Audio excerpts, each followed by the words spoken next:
கலங்கின என்னை கண்டு கடல் மேல் நடந்து வந்து காற்றையும் கடலை அதற்றி கரை சேர்த்தீங்க.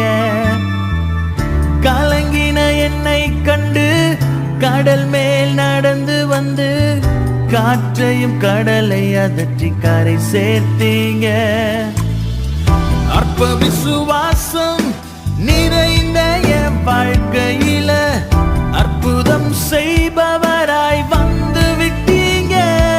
என்ன ஆற்றி தேற்றி அரவணைச்சீங்க. நல்ல தகப்பனாக தூக்கி சுமந்தீங்க. என்ன விட்டு கொடுக்கலை, விட்டு கொடுக்கலை. சாத்தான் கையிலும் மனுஷன் கையிலும் விட்டு கொடுக்கலை.